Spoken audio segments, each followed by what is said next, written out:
قرآن مجید میں اللہ رب العزت نے جہاں بھی عبادت کا ذکر کیا ہے مختصر کیا ہے۔ فرمایا اقیموا الصلاۃ، نماز پڑھو، آتوا الزکوٰۃ، زکوٰۃ ادا کرو۔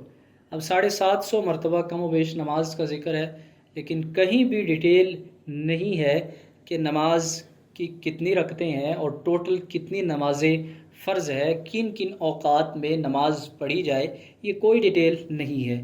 لیکن جب معاملات کی باری آئی تو اللہ رب العزت نے معاملات کو تفصیل سے بیان کیا۔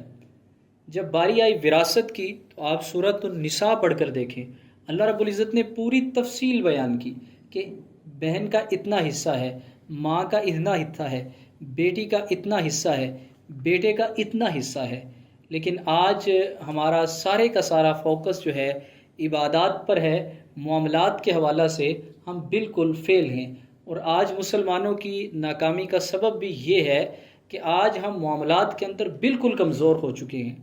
اگر باہر روڈ سے 1000 روپے کا نوٹ ملے اور یہ اناؤنس کر دیا جائے کہ یہ کس کا ہے، تو ہمارے ایمان کے لیول کا پتہ چل جائے گا۔ 10 لوگ اس کے مالک نکل آئیں گے کہ یہ نوٹ میرا ہے، تو یہ ہمارے ایمان کا لیول ہے۔ جناب رسالت مآب صلی اللہ علیہ وآلہ وسلم نے سب سے پہلے زبان کی تبلیغ نہیں کی، سب سے پہلے آپ نے اپنا کردار پیش کیا اور لوگوں سے خطاب یہ فرمایا، لوگوں بتاؤ میرے کریکٹر کے بارے میں، میرے کردار کے بارے میں تمہارا کیا خیال ہے؟ سب لوگوں نے کہا کہ آپ صادق اور امین ہے۔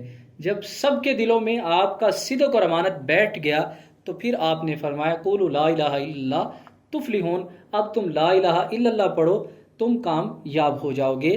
تو آج مسلمانوں کی ناکامی کا سبب یہ ہے کہ ہم کردار کے حوالہ سے بالکل فیل ہو چکے ہیں۔